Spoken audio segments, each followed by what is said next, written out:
What's up, ladies and gentlemen? It's your boy Frankiehardwork, and I am super duper back with another one.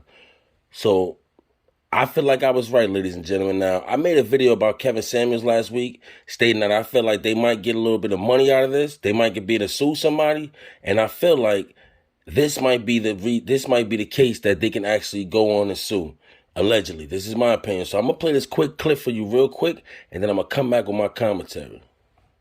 New tonight, a call for action from Atlanta residents who say 911 operations need to be better before delays actually start costing lives. In just 1 week, voters will decide whether to invest more money into the city's call center. 11 Alive's Paulo Soro spoke with the people who experienced some of these delays themselves. She joins us live with their stories. Paula.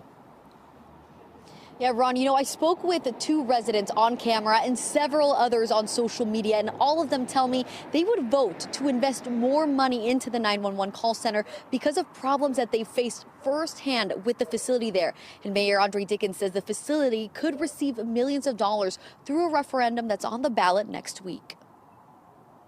911, what's the location of the emergency? 3,000 calls come into this 911 call center every day, according to the agency's director. Ryan Connor was one of those calls on Friday as his girlfriend was having a seizure. Her sister tried calling 911 and it had been just immediately went to a voicemail. He says his fast action was returned by slow response. 2 calls to 911 went to voicemail and EMTs took a while to arrive. The ambulance took an hour to get there. Fortunately, my girlfriend's okay, but it did make me think, okay, well, she was in a car and it happened, or somebody had a heart attack.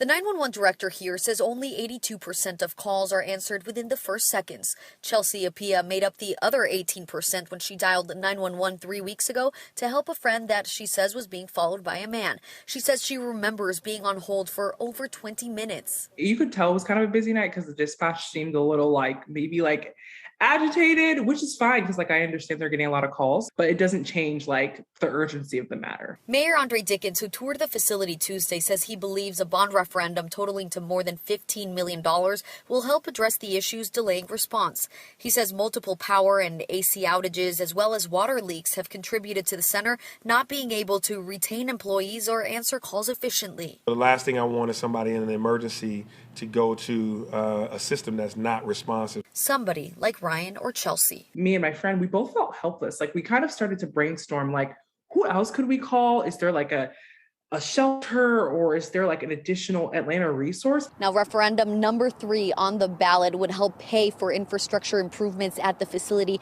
And Mayor Dickens says he hopes that this will not only retain employees who are already there, but also help attract new employees at the already understaffed facility.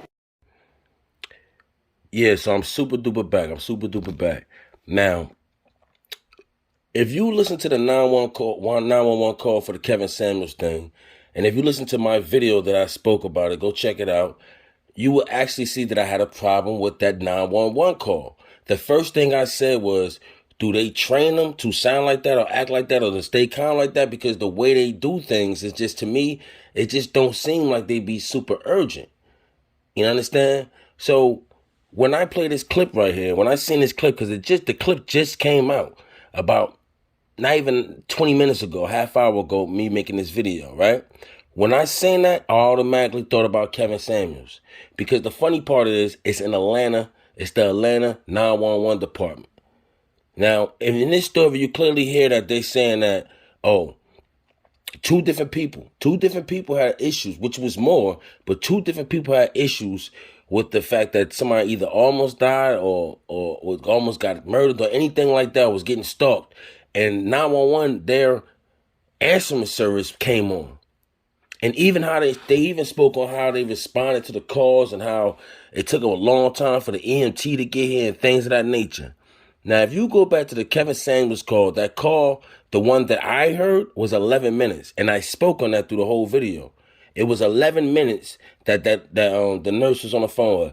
Let's take out the fact that everybody think the nurse guilty allegedly. Let's take that out. This right here, that don't have nothing to do with that.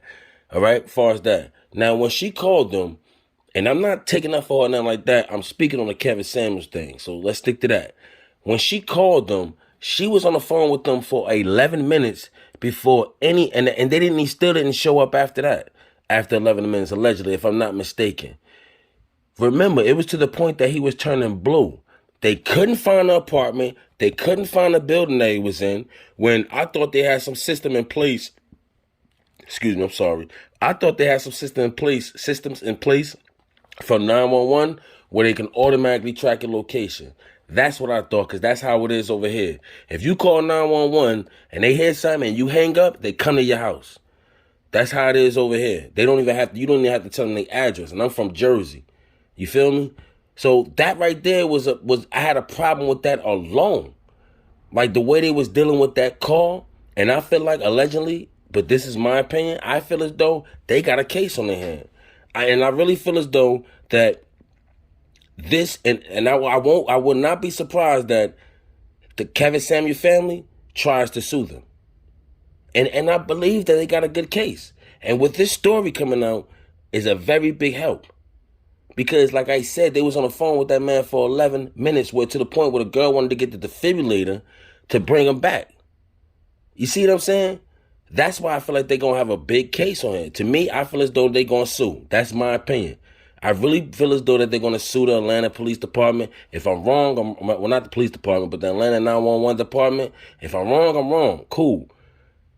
But listening to that 911 tape with Kevin Samuels and hearing how they took their time and they were just so nonchalant about the situation, I understand you have to be a certain way to not make the caller panic. I get that part. But they nonchalantness, if that's even a word, the way they was just moving, the way they was just dealing with the whole situation, it was just that they was too lax for me.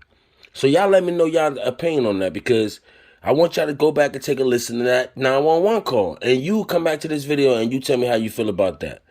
So it's your boy Frankie Hardwork. And like I said, I feel like they got a good case on their hand. But it's your boy Frankie Hardwork. Like, comment, subscribe. Let me know how you feel about this. And y'all be easy out here.